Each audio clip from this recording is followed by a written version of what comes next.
2시간 동안 같이 한국 전쟁과 관련해서 공부하게 될 임삼조라고 합니다. 만나서 반갑습니다. 네, 간만에 저도 이렇게 오프라인으로 수업을 합니다. 네, 보니까 한 절반 정도 제가 익히 얼굴을 알고 계시는 분을 만나서 너무 반갑고 오늘 같이 한국 전쟁에 대해서 공부를 했으면 좋겠습니다. 대단하신 것 같아요. 코로나 시국에 이렇게 오프라인으로 와서 공부를 한다는 게 결코 쉬운 일이 아닌데 와주셔서 너무나도 감사하고 2시간 동안 이 한국 전쟁을 뭡니까 우리가 좀 자세히 살펴보도록 하겠습니다. 그래서 제목을 보시면 한국 전쟁 그리고 바로 70년 전 대구라고 되어 있는데 한국 전쟁과 관련해서 저희가 총 3번에 걸쳐서 같이 공부를 합니다. 근데 우선은 우리가 한국 전쟁 자체에 대해서 이해를 하는 게 필요하기 때문에 오늘은 한국 전쟁에 포커스를 맞춰서 수업을 전개하도록 하겠습니다. 그리고 70년 전의 대구는 저희가 두 번째 주제가 바로 대구와 직접적으로 연관이 있는 다부동 전투입니다. 그래서 이 다부동 전투와 함께 그 한국 전쟁 기간의 대구 지역의 실상에 대해서 같이 살펴보겠습니다. 그래서 오늘 주제는 한국 전쟁 그리고 70년 전 대구이지만 포커스가 한국 전쟁이다라는 걸 기억해 보시기 바랍니다. 그러니까 한국 전쟁 하면 누구나 다 아시죠? 1950년 6월 25일에 일어난 전쟁. 그러나 끝난 일은 누구도 모르는 전쟁입니다. 사실은 이제 정전은 1953년 7월 27일에 됩니다. 그러면 1953년 7월 27일까지를 계산하면 여기에 나와 있는 것처럼 1129일의 역사입니다. 근데 저희가 일상생활을 살아가면서 한국 전쟁하면 떠오르는 각종의 이미지가 있습니다. 그 중에서 우선 한번 제가 여쭤봐도 될지 모르겠습니다만 한국 전쟁을 경험해 보신 분 있으세요? 오, 다 젊으시네요. 그렇죠. 저희는 한국 전쟁을 경험하지 못했습니다. 아마 지금 현재 대한민국 국가 구성원으로 봤을 때 다수의 사람들은 한국 전쟁을 직접적으로 경험하지 못했습니다. 그러나 한국 전쟁에 대해서 물으면 대부분 이성적으로 한국 전쟁에 대해서 이야기하기보다는 격한 마음, 즉 감정이 먼저서 앞서죠. 그리고 그 감정이라는 것이 긍정적인 감정이라든가 즐거운 감정이라든가 행복한 감정이 아니라 분노, 좌절, 화 이런 식으로 좀 부정적인 감정을 많이 갖고 있습니다.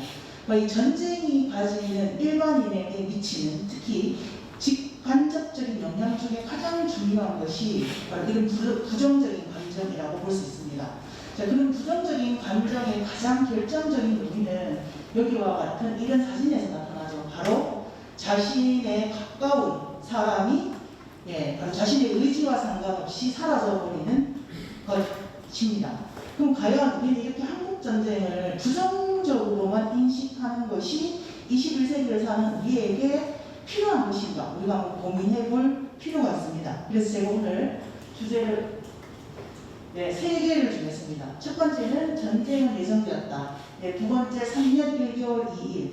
그 다음에 기억해야 되는 전쟁인데, 자, 그 중에 첫 번째, 전쟁은 예정되었다는 뭐냐면, 도대체 전쟁을 누가 일으켰는 거예요? 전쟁 발발 주체입니다. 여러분도 잘 알다시피 우리가 어떤 역사적 사건에 대해서 정확하게 이해를 하려면 주체가 중요합니다. 누가 일으키느냐. 근데 오늘날 21세기 또 20세기 후반이 되면 이 전쟁 발발 주체에 대한 논란이 많았죠. 남침을 했다, 북침을 했다 많이 들어보셨잖아요. 그럼 과연 진짜 역사적인 상황으로 봤을 때 6.25 전쟁의 발발 주체는 누구인가를 우리가 바로 1번 장을 통해서 살펴보고, 그 다음에 두 번째가 자 한국 전쟁 과정에 대해서 얘기해보세요 이렇게 하면 대부분 인천 상륙 작전, 서울이 3일 만에 함락되었다, 다부동 전투, 부산 또는 대구가 임시 수도였다, 그다음 흥남 철수, 그렇죠, 일사후퇴, 이런 단편적인 사건 또는 용어를 많이 들어보셨을 겁니다. 자, 그런데 한국 전쟁 전체 3년의 전쟁 과정을 이야기해봐라고 하면 말할 수 있는 사람이 별로 없어요. 근데 우리가 어떤 사건에 대해서 평가를 하려면 그 사건이 어떤 과정을 통해서 전개되었는가, 이 전개 과정을 이해하는 게 되게 중요합니다. 그래서 두 번째는 우리가 한국 전쟁의 전개 과정을 살펴보도록 하겠습니다.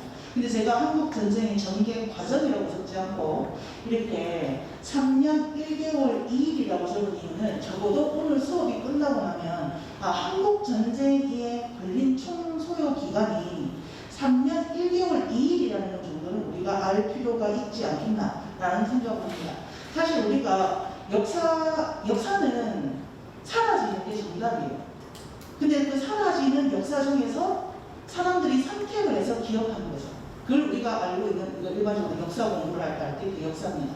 근데 그 중에서도 그런 우리가 기억해야 되는 역사의 가장 실체에 접근하는 방법은 그 역사가 가지는 정확한 그러니까 의미들을 파악하는 건데 그 중에 하나가 바로 이 숫자입니다. 역사는 시간과 공간의 역사라고 부릅니다. 근데 우리는 역사를 공부할 때 이 시간상을 놓치는 경우가 되게 많아요. 그런 측면에서 제가 의도적으로 3년 1개월 2일이라는 용어를 적었습니다. 이 3년 왜 전쟁이 3년 1개월 2일 지속됐는가? 예, 그 내용을 우리가 조금 봐야 됩니다. 전제 과정을 통해서. 그 다음에 마지막으로 이제 결론 부분인데 제목이 기억해야 하는 전쟁입니다. 전쟁. 이게 가끔씩 6월 주간이 되면 언론 매체에서 예, 청소년들을 상대로 한국 전쟁에 대해서 얼마나 인식하고 있는가를 쭉 묻죠. 그럼 대부분의 학생들이 6.25 전쟁이 언제 일어날지 몰라요. 6.25에도 불구하고. 자, 그 얘기는 한국 전쟁이 현재 우리나라 사람들의 머릿속에서 점점점 잊혀가고 있다는 거죠. 근데 우리가 5,000년의 역사를 갖고 있으면 그것도 얼마나 많은 전쟁을 경험했겠습니까? 근데 그 전쟁을 모두 다 기억하진 않거든요. 예. 그러면 우리 전쟁을 취사 선택해서 기억을 하는 거죠. 근데 그러면 한국 전쟁은 과연 사라져야 되는 전쟁인가? 기억 속에서. 아니면 우리가 계속 기억할 만한 가치가 있는 전쟁인가? 우리가 생각을 해봐야 됩니다.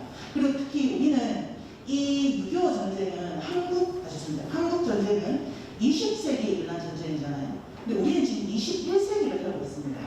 그럼 21세기를 사는 대한민국 사람들한테 이 20세기에 일어난 한국 전쟁은 어떻게 해석하고 이것을 평가해야 될 것인가? 이건 상당히 중요한 문제입니다. 21세기에 대한민국이라는 나라가 나아가야 되는 국가 방향성과 직접적으로 연관되어 있기 때문입니다. 그래서 마지막으로 자고 나왔죠. 한국 전쟁은 기억해야 될 가치가 충분히 있는 전쟁이다라는 걸 제가 이제 말하기 위해서 이렇게 세 부분으로 나눴습니다. 자, 여러분 알다시피 2차 세계 대전이 끝나고 나면 제국주의 열강의 이익에 의해서 분당 국가들이 등장합니다. 그 분당 국가 4개 중에 하나가 바로 한반도인 바로 우리나라 대한민국입니다. 그리고 현재 유일하게 분당 국가로 남아있는 것도 바로 대한민국입니다. 그리고 대한민국이 분당 국가로 남아있는데 결정적인 사건은 여러분도 알고 저도 아는 바로 한국전쟁입니다. 자, 그럼 지금부터 시작해보도록 하겠습니다. 자, 그 중에 첫 번째가 아까 전쟁 발발 주체입니다. 전쟁은 예정되었다. 한국전쟁은 1950년 6월 25일에 일어났지만 1950년 6월 25일을 주목하면 안 됩니다. 뭐를 주목해야 되느냐라고 했을 때 1945년 8월 15일을 주목해야 됩니다. 여러분도 아시다시피 1945년 8월 15일은 광복과 해방이 이루어진 날입니다. 그리고 일본이 공식적으로 해전을 인정한 날이기도 합니다. 근데 생각을 해보세요. 우리 일본의 식민지예요. 바로 조선의 식민지 주체였던 일본이 패전했다고 해서 우리나라가 일본으로부터 독립하는 건 아닙니다. 그렇잖아요. 일본이 패전했을 뿐이에요. 일본이 갖고 있는 모든 식민지가 45년 8월 15일에 해방과 광복을 맞이하지 않았습니다. 그럼 분명히 이 8월 15일에 우리나라가 광복될 수 있었던 이유는 일제강점기 35년 동안 그러니까 민족운동 또는 독립운동을 했던 사람들의 지분이 분명히 있습니다. 우리 그 지분을 무시하면 안 됩니다. 자, 그러면 일제강점기에 독립운동했던 사람들은 독립운동의 목적이 뭘까? 목표가 뭘까? 라고 했을 때 그건 당연히 독립입니다. 당연하잖아요. 근데 일제강점기에 살았던 모든 독립운동가들이 단순히 독립만을 위해서 독립운동을 한 건 아닙니다. 이분들은 정말 위대하신 분들이에요. 미래를 내다봅니다. 그래서 역사는 미래를 내다보는 학문이다. 제가 얘기를 하는데 그럼 이 사람들의 미래는 뭐냐? 독립되고 난 뒤에 그곳에 새로운 국가를 건국할 거라는 거예요. 그러면 새로운 국가 건국 안에 대해서 고민을 해야 되겠죠. 그럼 그걸 언제 했느냐? 일제강점기 시대에 합니다. 그 중에 대표적인 게 오늘날 서구식 근대 국가를 세우겠다. 이게 민족주의 개념입니다. 그 다음에 오늘날의 소련처럼 러시아처럼 사회주의 국가를 세우겠다. 이게 사회주의 개념입니다. 이 두 계열이 주류입니다. 주류. 자, 근데 일제 일제강점기의 독립운동가들은 사회주의 계열이든 민족주의 계열이든 대부분 연합을 합니다. 왜냐? 이네들의 더 퍼스트는 독립이에요. 그리고 두 번째 목표가 뭐냐면 신국가 건설입니다. 그러면 신국가 건설이 더 중요한 목표이지만 독립이 되어야만 가능하잖아요. 그렇기 때문에 연합이 가능한 겁니다. 그걸 보여주는 게 1937년 중일전쟁부터 해방이 되는 45년까지 바로 민족주의 계열과 사회주의 계열의 연합작전입니다. 자, 그런데 45년이 딱 돼서 8월 15일 날 광복을 맞이했습니다. 그럼 이제 뭐하느냐? 민족주의 계열과 사회주의 계열은 분리될 수밖에 없어요. 태생적으로. 왜? 민주주의 국가와 사회주의 국가는 국가를 운영하는 방식이 다릅니다. 그럼 당연히 사회주의 계열의 국가들은 한반도에 사회주의 국가를 세우고 싶을 거고, 민족주의 계열은 민주주의 국가를 세우고 싶겠죠. 그럼 당연히 갈등이 생겨날 수밖에 없습니다. 그런데 참 대단했던 게 뭐냐? 이 두 진영은 서로 자신들이 원하는 국가를 공급하기 위해서 활동을 했지만 목표가 있었답니다.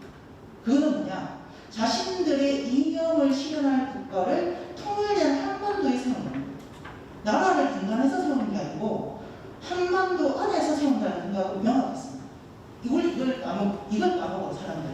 근데 그럼 다른 말로 표현하면 뭐냐라고 했을 때 비극적이게도 여러분들 아시다시피 날짜가 몇 번이에요? 1948년 8월 15일에 대한민국이 건국되고 1945년 9월 9일에 조선민주주의인민공화국이 생겨나면서 우리는 광복을 맞이한 지 3년 만에 나라가 분단됐습니다. 근데 분단이 되었을 때도 남쪽 지역이든 북쪽 지역이든 모든 진영의 독립운동가들은 지향점이 동일합니다. 바로 통일된 한반도에 같은 이념을 가진 나라를 세우겠다. 이건 명확했어요. 네. 그럼 자연스럽게 이걸 우리가 언어로 표현하면 말하기는 어렵지만 굳이 말하면 통일운동이라고 부를 수 있습니다. 그래서 우리는 광복과 더불어 바로 48년에 두 나라가 세워지는 그 3년 동안에 모든 독립운동가들의 목표가 통일운동을 지향했다라는 걸 머릿속에 넣어놓으시기 바랍니다.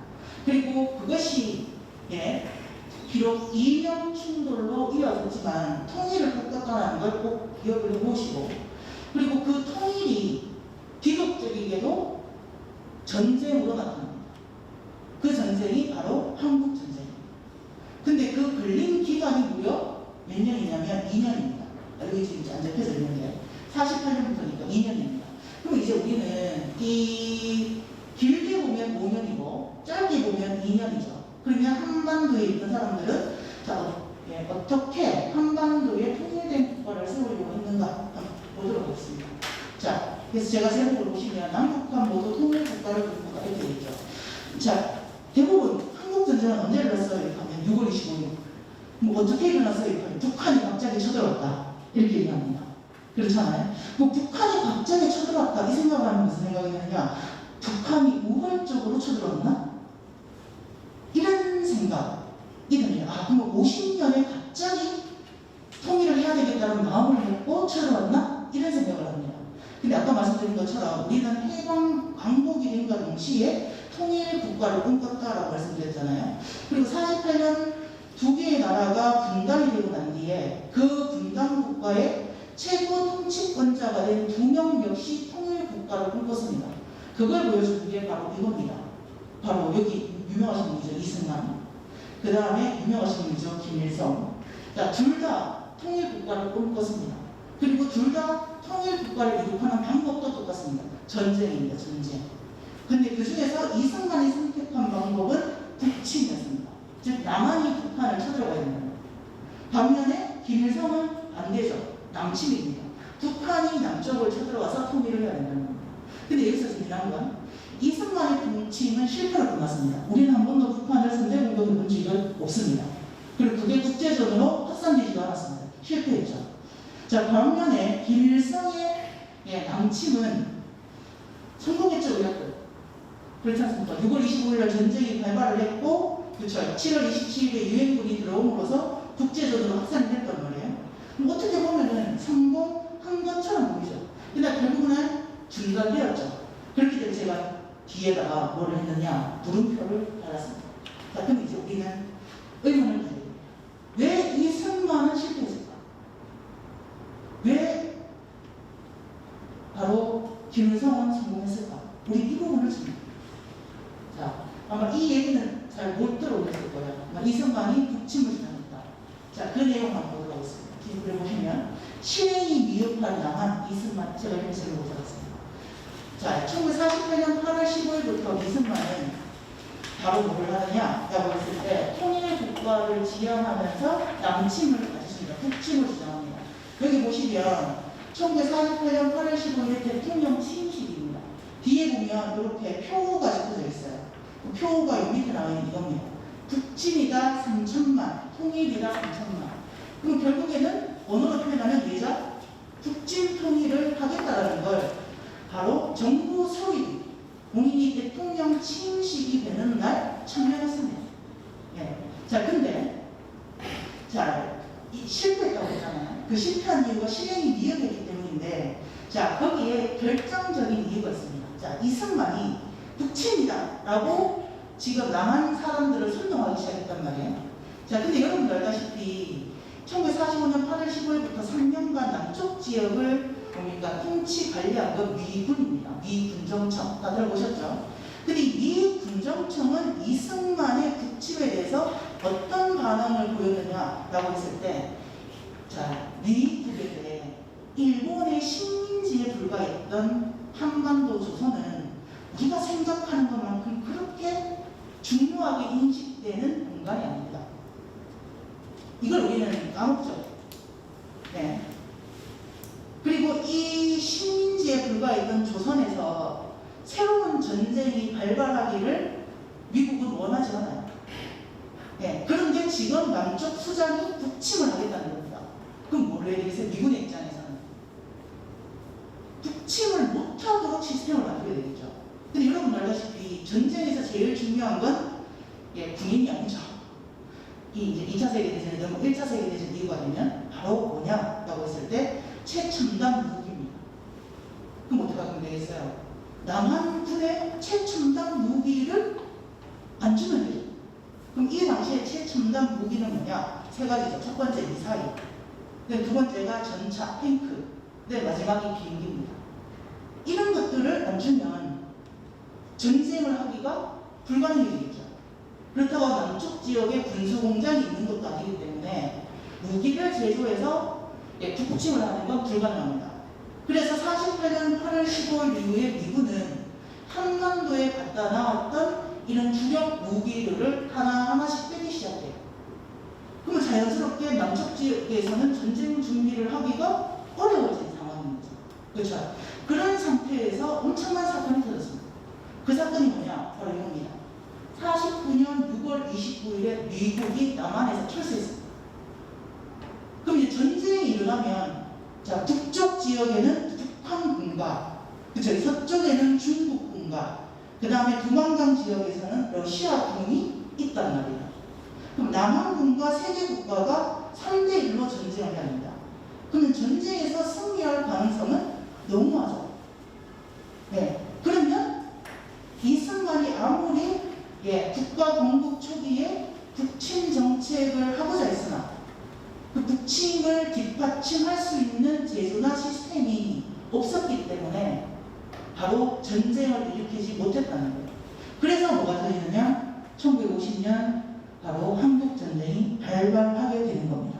자, 그럼 이제 여기서 그럼 미국은 왜 이렇게 한반도 문제에서 발을 빼려고 했느냐? 그렇잖아요. 48년에 나라가 세워졌는데 우리는 35년간 식민지를 경험했기 때문에, 그리고 근대 국가를 우리가 운영해보지 못했기 때문에 누군가로부터 분명히 도움을 받아야 됩니다. 그걸 우리가 신탁이라는 용어를 쓰지 않습니까? 그럼 미국은 1년 만에 지금 빠져나간 거예요. 네. 자, 그럼 여기에는 이승만이라는 한 명의 대통령의 역량이 분명히 미국에 부정적으로 영향력을 행사했을 가능성이 있다는 거죠. 아니면 적어도 이승만이 미국의 정부를 설득하지 못했다는 걸 보여주는 증거다라고 볼 수도 있습니다. 근데 이거는 문헌 기록이 있어야 되기 때문에 제가 그냥 말씀을 드리는 거지 이게 사실이다라고는 말씀을 못 드립니다. 자, 그러면 이승만은 결국에 이런 북침을 주장했지만 상황과 조건에 복싱을 할 수 없는 게 만들어졌잖아요. 근데 반면에 우리는 이제 이 사람을 쓰는 게 이 사람, 바로 김일성입니다. 자, 김일성은 뭐라고 표현했냐면 제가 차근차근 준비하는 북한이라고 되어 있습니다. 자, 여러분들 알다시피 자, 45년 해방이 되고부터 끊임없이 통일국가를 지향했다고 하지 않습니까? 그리고 이 남한 지역에는 사회주의 세력이 어마무시하게 존재했습니다. 이걸 부정적으로 보시면 안 돼요. 이 당시는 아직까지 완전히 분단국가가 고착화되지 않았기 때문에 북쪽 지역에도 민족주의 계열의 독립운동가들이 있는 거고 남쪽 지역에도 사회주의 계열의 독립운동가들이 있는 겁니다. 자, 그럼 자연스럽게 이 소련이나 북한이 선택하는 방법은 뭐냐? 남쪽 지역에 있는 사회주의 계열들이 대표적인 게 남노당 이런 계열들이 무장 공비를 하는 겁니다. 일종의 이제 내전 기습을 한 거죠. 그래서 이제 남쪽 지역의 국가가 전복되면 바로 통일 국가를 이룩할 수 있다는 거예요. 이런 생각을 했습니다. 그리고 뭐 하느냐? 3.8선이 꺼져 있잖아요. 일방명령 1호에 의해서 3.8선 주변 지역에서는 계속 국지전을 일으키는 거예요. 그럼 계속 국지전을 일으키면 그게 어느 순간에 촉발되면 전쟁이 터지잖아요. 그럼 통일 국가를 마련할 수 있는 조건이 만들어진다는 거예요. 그래서 이렇게 남노당을 이용해서 무장 동기 또는 국지전을 통해서 통일을 이룩하려고 했으나 그게 성공하지 못했어요. 실패했습니다. 자, 그런데 여기서 1949년 되면 바로 이 김일성이 여기는 국가 수립에 뭐를 주장하기 하냐면 국토 완전이라는 용어를 주장하기 시작합니다. 우리는 통일이라고 부르는데 북한은 그걸 통일이라는 용어보다는 국토 완전이라고 부릅니다. 예, 그럼 국토 완전이 오늘날 통일이랑 같은 개념입니다. 그걸 무려 몇 번 말하냐면 1년에 걸쳐서 14회 말합니다. 그럼 1949년에 북한이라는 나라의 제1의 목표는 누가 봐도 통일입니다. 그렇잖아요. 근데 이 김일성은 단순히 구호를 외치는 데서 끝난 게 아니고 이 국토 완전을 이룩하기 위해서 본인이 적극적으로 뭐냐면은 바로 이 계획을 실행합니다. 그러면 아까 말씀드린 것처럼 2차 세계대전이 끝나면 냉전체제가 확립됩니다. 그리고 냉전체제라는 것은 1947년을 기점으로 해서 더욱 공고히 해요. 강화됩니다. 근데 그 중에서도 대표적인 게 여러분이 잘 아시는 것처럼 소련, 그 다음에 미국이죠. 반대 진영은. 그러면 북한이 전쟁을 하려면 냉전체제에서 누구의 승인을 얻어야 되느냐라고 했을 때 당연히 소련이죠. 그렇죠? 자, 그래서 김일성은 49년에 한 번, 50년에 한 번, 그래서 총 2번에 걸쳐서 바로 소련의 스탈린을 만나러 갑니다. 그리고 스탈린을 만난 목적은 뭘까요? 자, 우리 남북한은 평화관계를 통해서 외교적인 합의를 통해서 통일국가를 이룩할 거야. 그걸 제안하러 갔겠습니까? 아니면 북한 위주의 전쟁을 통해서 통일을 이룩하려고 한다라고 도와달라고 얘기하겠어요. 누가 봐도 당연히 후자죠. 것입니다. 맞습니다. 그렇죠? 자, 근데 재미난 건 49년에는 전쟁 준비를 했어요. 그리고 50년에는 전쟁 준비를 완료하고 공격했습니다. 근데 여기서 김일성의 목표는 바뀌지 않았습니다. 통일 완전을 통한 통일 국가 건설. 근데 소련의 대응이 달랐어요. 49년에 갔을 때는 소련이 노라고 얘기합니다. 전쟁 일으키지 마. 나는 도와줄 수 없어. 노 얘기해요. 근데 1년 만에 스탈린의 마음이 바뀌었습니다. 역시 남자의 마음은 갈등입니다. 1년 만에 바뀌었습니다. 뭐로 바뀌었느냐? 예스, 전쟁에 지원해줄게. 그렇죠? 그럼 우리 생각을 해봐야 됩니다. 그러면 이게 단순히 스탈린이라는 사람의 마음이 바뀌어서 전쟁을 노라고 했었다가 예스라고 한 게 아니죠. 여기에는 누가 개입했다는 겁니까? 바로 이 김일성이 적극적으로 전쟁을 하겠다는 의사를 표시했다는 거예요. 그리고 국제정사가 변화됨에 따라서 스탈린도 거기에 예스라고 하는 거죠.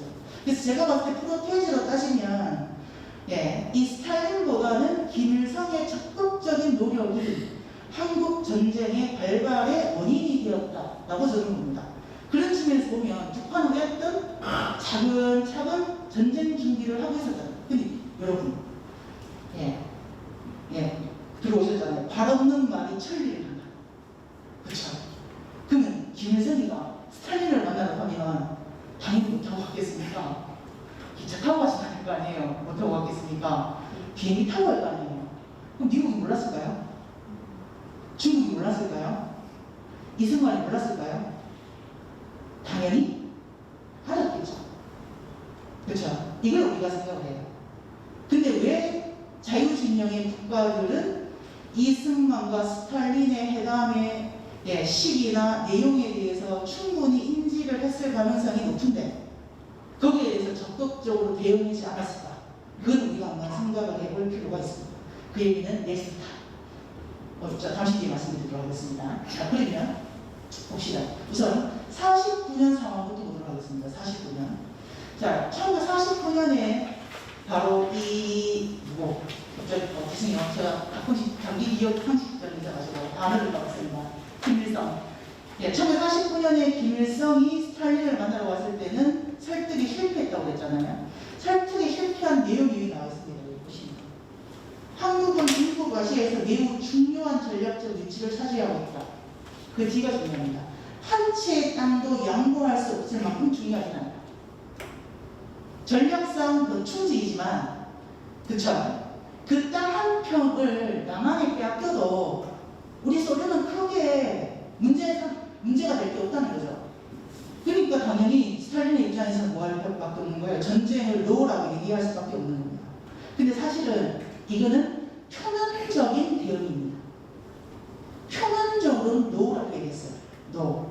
근데 물밑 작전을 작업을 했습니다. 물밑 작업은 뭐냐? 전쟁을 하는 준비를 하기 시작했습니다.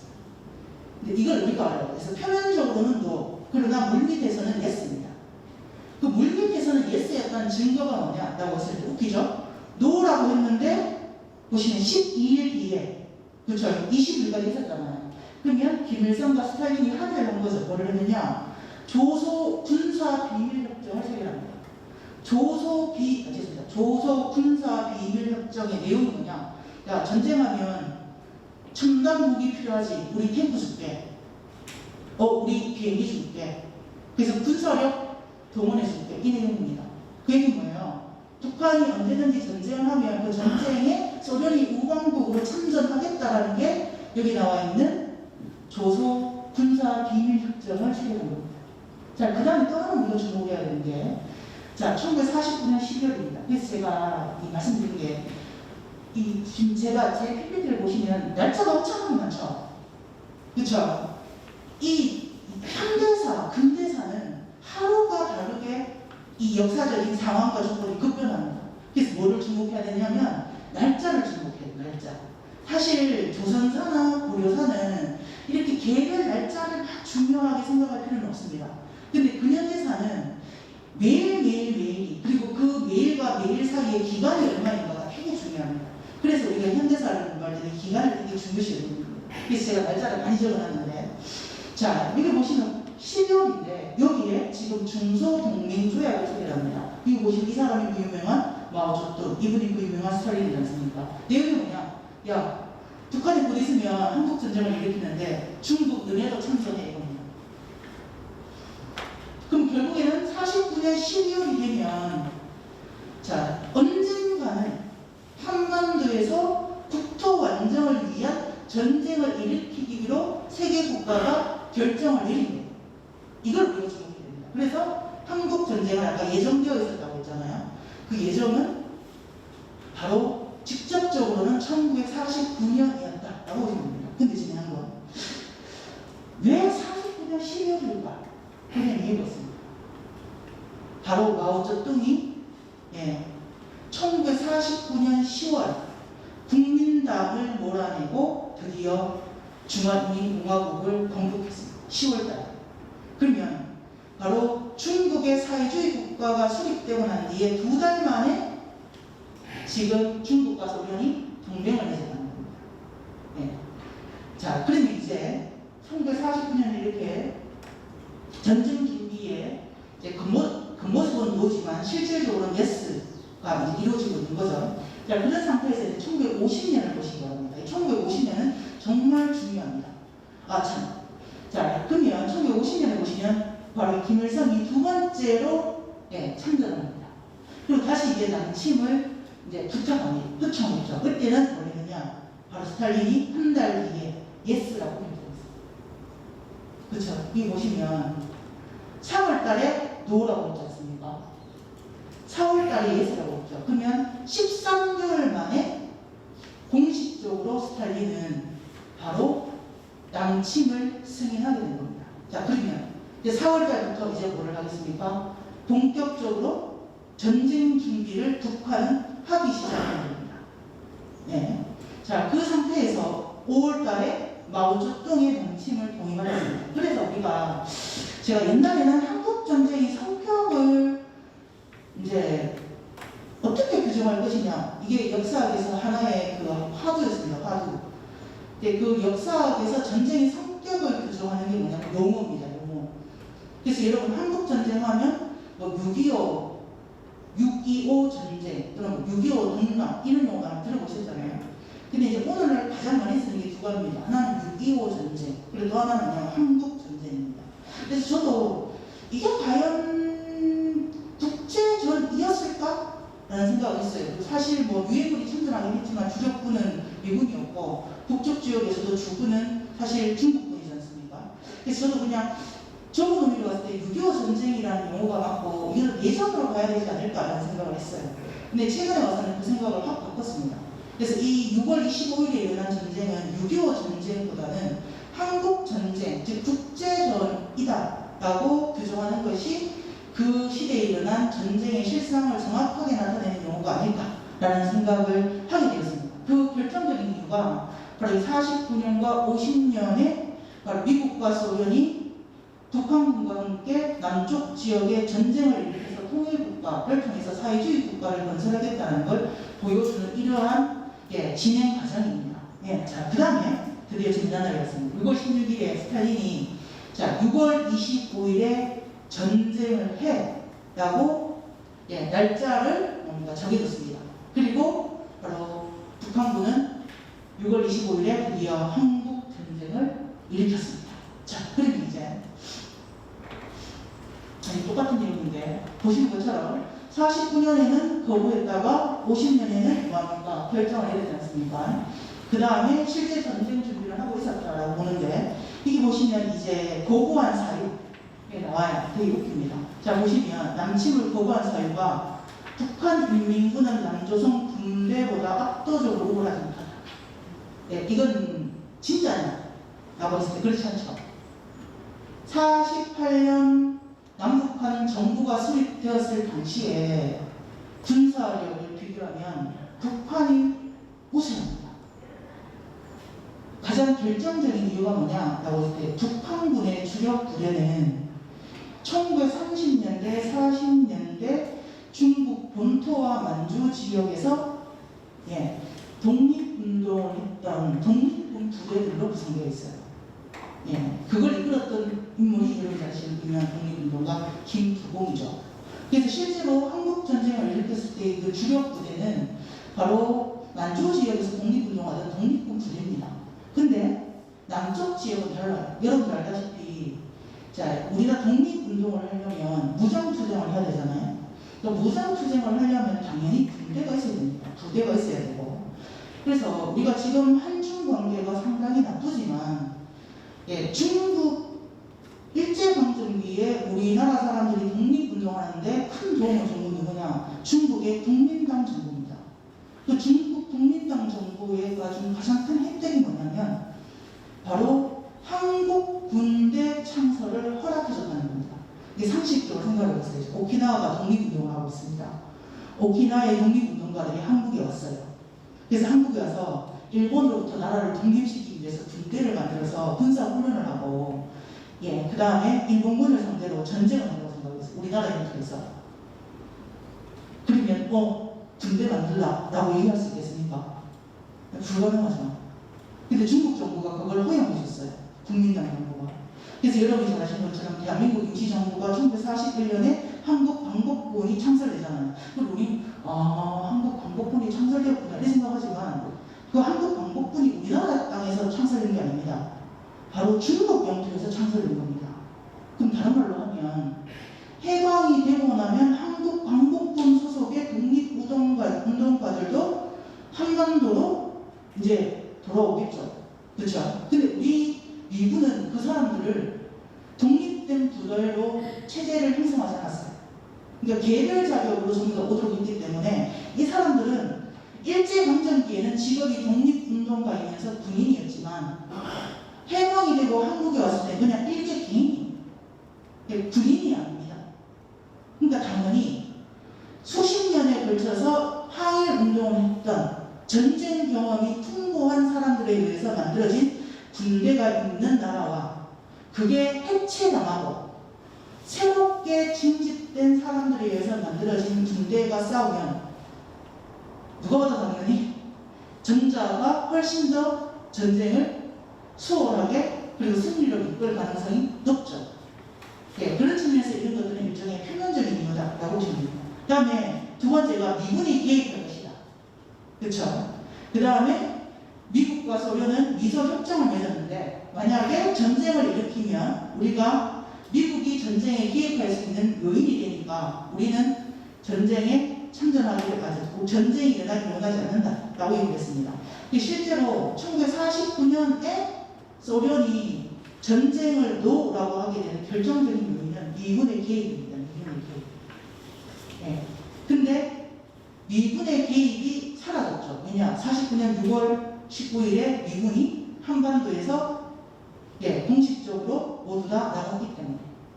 자, 근데 중요한 건 그래서 사람들이 한국 전쟁에서 풀리지 않는 수수께끼들이 있어요.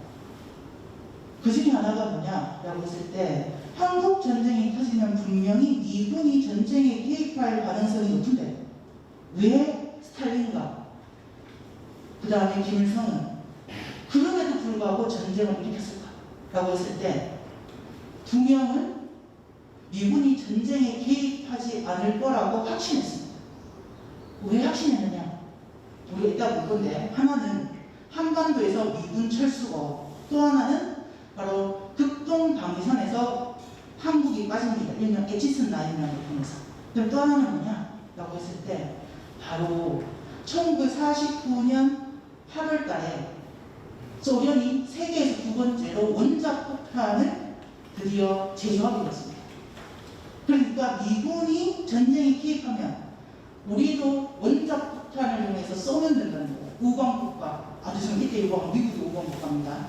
그렇기 때문에 쉽사리 원자폭탄 때문에 미국이 전쟁에 개입하기 어려울 거야 라고 생각을 했다는 거예요. 그래서 전쟁을 일으키게 되었다 라고 보는 경우도 있습니다. 자, 여기 보시면 이제 또 하나인데, 자, 오늘날 대부분의 사람들에게 자, 미국과 한국의 관계를 설명해 이렇게 하면 우방, 동맹 이거죠. 그렇지 않습니까? 근데 50년의 국제 정세를 보면 과연 이게 적용되느냐라고 했을 때 적용되지 않습니다. 50년 대에 50년 되는 49년 50년에 미국에게 한반도는 쓸모없는 편입니다. 여러분들 알다시피 쓸모없으면 집만 쌓여요. 그럼 뭐야 돼요? 버려야죠. 그래서 이 미국이 철수하고 극동 방위선에서 한국을 뺀다라는 건 미국이라는 나라가 동북아시아 지역의 국제 정세를 운영하는데 한반도라는 나라는 버리는 패, 쓸모없는 패였다는 거예요. 그걸 결정적으로 보여주는 것이 바로 여기 나와 있는 에치슨 라인입니다. 에치슨 라인. 그래서 이 에치슨 라인이 딱 만들어지고 난 뒤에 아까 말씀드린 것처럼 소련과 그 다음에 북한의 두 우두머리는 분명히 미국은 한국 전쟁에 참전하지 않을 거야라고 확신하게 됩니다. 그리고 그거를 바탕으로 이제 전쟁을 일으켰다라고 보시면 됩니다. 자, 그래서 여기 보시면 지금 이렇게 에치슨 라인 쫙쫙쫙쫙 보여져 있잖아요. 그렇죠? 이 보시면 이제 대한민국이 에치슨 라인에서 빠져 있죠. 심지어 필리핀도 들어가 있는데 우리나라는 빠져 있습니다. 그래서 독도 문제를 얘기할 때 우리나라가 독도가 우리나라 영토였다라는 걸 주장할 수 있는 가장 결정적인 요인은 이 에치슨 라인이 되기도 합니다. 현재 우리 정부가 그렇게 강조하진 않는데 왜냐라고 했을 때 에치슨 라인에 일본은 방어해야 되는 국가고 한국은 방어하면 안 되는 국가예요. 근데 보시면 지금 빨간색 바로 요 밑에 줄에 독도가 오른 거가 있잖아요. 그러면 선 안에 지금 한국 영토로 미국이 인정했다는 거예요. 그래서 여기 여단인데 그래서 미국 일본이 독도를 일본 영토라고 주장하는 이유가 1953년에 미국 샌프란시스코에서 체결되는 샌프란시스코 조약 때문입니다. 그 샌프란시스코 조약은 여러분도 아시다시피 일본은 패전을 했기 때문에 미 군정청이 성립이 됐습니다. 그리고 미 군정청에 대해서 운영이 돼요. 그러다가 일본이 독립국가로서 인정을 받는 게 샌프란시스코 조약이에요. 그럼 당연히 샌프란시스코 조약에서 일본 영토에 대한 규정이 이루어지겠죠. 그렇잖아요. 그래서 이제 일본이 독립국가로 가게 되는데, 일본이 내세운 논리는 뭐냐면 샌프란시스코 조약에서 독도가 한국의 영토라고 규정되어 있지 않다는 거예요. 근데 샌프란시스코 조약은 우리나라와 미국이 맺은 조약이잖아요. 우리나라와 일본이 맺은 조약이잖아요. 이걸 아무도 얘기를 안 해요. 그럼 당연히 그렇죠. 한국과 맺었다면 그게 독도가 들어갈 수 있는 거죠. 일본과 맺었기 때문에 독도가 일본의 영토라고 적혀져 있지 않은 건 죄송해요. 샌프란시스코 조약이 미국과 일본이 맺었기 때문에 당연히 거기에 독도가 있느냐 없느냐는 중요하지 않은 겁니다. 그럼 이제 역으로 말하면 그걸 주장하는 논리가 뭐냐면 국제사회로부터 합의받은 땅이다. 독도는 일본 영토로. 일본 주장이 그거거든요. 똑같은 논리 구조가 만들어집니다. 에치슨 라인에서 독도가 한국의 영토로 기재되어 있다. 그 얘기는 미국이 독도와 울릉도를 한국의 영토로 인정해줬다. 똑같은 논리입니다. 이것도 국제적 합의국들, 아주 국제적 합의국이나 어렵지만 미국이 당시 자유진영의 우두머리였기 때문에. 근데 이런 걸 가지고 잘 얘기하지 않죠. 자, 그럼 이제 딱 봤습니다. 그럼 이제 우리는 뭘 해야 되느냐? 드디어 이제 한국 전쟁 과정에 대해서 살펴보도록 하겠습니다. 그래서 우리가 첫 번째 장을 끝냈는데, 첫 번째 장에서 우리가 기억을 해야 되는 건 뭐냐? 우리는 강복 해방이 됨과 동시에 하나의 이념을 가진 통일 국가를 세우려고 노력을 했다는 거예요. 그리고 그 과정에서 분단이 이루어졌고, 분단 국가가 만들어진 뒤에 남쪽에서는 북침을, 북쪽에서는 남침을 전제로 한 통일 국가를 건국하려고 노력을 했다는 거예요. 그게 이승만은 실패했고, 반면에 김일성은 성공했기 때문에 바로 6.25 전쟁이 발생했다라고 봅니다. 그리고 북한의 김일성은 국제관계, 특히 국제역학관계를 제대로 인식했기 때문에 자신의 우방국가로서 소련과 중국을 선택했고, 그리고 이 세 개 국가가 함께 일으킨 전쟁이 바로 6.25 전쟁입니다. 그래서 6.25 전쟁은 북한이 일으킨 전쟁이 아닙니다. 그냥 북한이 앞에서 나선 전쟁이지, 뒤에는 당시 세계 넘버원 국가였던 소련과 강대국으로 성장할 가능성이 농고했던 중국이 뒷받침했다는 거예요. 그리고 49년에 봤던 조소 동맹이나 그 다음에 중국과 조선의 군사 동맹을 통해서 전쟁 준비가 완료되었기 때문에 실제로 한국 전쟁이 발발하자 1950년 10월 19일이 되면 중국군이 드디어 우리나라 전투에 참여한단 말이에요. 그냥 참여하는 게 아닙니다. 우리나라 국군이 압록강까지 진출해서 참전하는 게 아니에요. 49년에 바로 49년에 소련, 중국, 북한이 바로 이런 국제협약이나 동맹을 통해서 전쟁 준비를 함께 했기 때문에 마오쩌둥이 60만이 넘는 중국 조선 의용군을 파견한 거지, 단순히 미국이 압록강까지 진출해서 중국까지 전쟁을 일으키겠다라는 것 때문에 참전했다고 보기는 어렵습니다. 자, 그래서 우리가 이제 첫 번째 시간에 전쟁 발발 주체를 갖고, 두 번째 시간에는 전쟁 과정을 보도록 하겠습니다. 근데 시간이 지금 50분이기 때문에 선생님 10분 쉬면 되나요? 네, 10분 쉬고 수업을 하도록 하겠습니다. 자, 그럼 이제 10분 동안 즐겁게 다 휴식을 하셨습니까? 이 되게 재밌는 주제인 동시에 되게 약간 치료할 수도 있는, 왜냐하면 이게 사실은 되게 미시적으로 접근을 하는 거거든요. 그래서 이게 되게 열심히 들으셔가지고 좀 즐겁습니다. 저도 이번에 다시 한번 한국전쟁 공부하면서 제가 기존에 몰랐던 다르게 해석할 수 있는 것들을 좀 많이 발견했습니다. 이제 또 두 번째, 이제 아까는 전쟁 발발 주체를 이제 보셨지 않습니까? 그래서 제가 이렇게 적극적으로 한국 전쟁을 남북한 라고 보게 되는 가장 결정적인 이유 중에 하나도 이게 20세기 대부분의 전쟁은 2차 세계대전 전까지는 대부분 영토 확장을 위한 적주의 국가들의 전쟁입니다. 예, 그러니까 한 국가의 실익을 위해서 전쟁을 일으키는 거죠. 그렇지 않습니까? 식민지 확보를 위한 전쟁이니까. 그런데 이제 한국 전쟁은 2년 전쟁입니다. 그렇기 때문에 어떻게 보면 전쟁의 양상이 완전히 다릅니다. 그런 측면에서 2차 세계대전이 끝나고 제가 장담하건대 2년 전쟁으로는 한국 전쟁이 최초이지 않을까라는 생각을 합니다. 아마 베트남 전쟁 이전으로는. 그렇기 때문에 이 한국 전쟁이 되게 사실은 20세기 또는 21세기의 국제사회의 성격을 규정하는데 중요한 전쟁입니다. 근데 우리는 아직까지 그렇게 적극적으로 한국 전쟁을 해석하지는 않는데, 자, 일본 보세요. 일본은 본인들이 전쟁을 일으켜서 결국에는 여러분 잘 아시는 것처럼 원자폭탄 2발을 받고 완전히 패전을 선언했지 않습니까? 그러면서 뭐 하느냐, 피해자 코스프레를 하잖아요. 그러면서 그 지역을 뭐로 만들었느냐, 평화, 전 세계 사람들의 평화를 상징하는 곳으로 만들었습니다. 나가사키랑 히로시마를. 그것처럼 이 한국 전쟁도 훨씬 더 적극적으로 해석을 해서 이 국제사회, 그리고 20세기, 21세기 이 국제사회의 평화를 수립하는 이 가장 중요한 전쟁이 한국 전쟁이다라는 개념을 좀 적극적으로 해외에 알리고 국내 사람들한테도 알려서 선생님 아시는 것처럼 비디오님 만드셨대요. 다부동 전투에. 사실 우리가 이제 다음 주에 다부동 전투를 하지 않습니까? 잘 밝혀지진 않았는데 다부동 전투하면 대부분 군인이 참전한 거라 생각을 하지만 다음 주에 할 얘기가 없는데 그러면 1950년 8월 1일에 다부전선이 만들어지거든요. 그러니까 부산 보두고 역할을 하는 마지막 방어선이 딱 낙동강 방어선이거든요. 그리고 뭘 만드냐면 국군에서 대구 수도 방위 사령부라는 걸 만들어요. 처음 들어보시죠? 예. 근데 그 대구 수도 방위 사령부의 주축 부대가 군인이랑 그다음에 경찰이에요.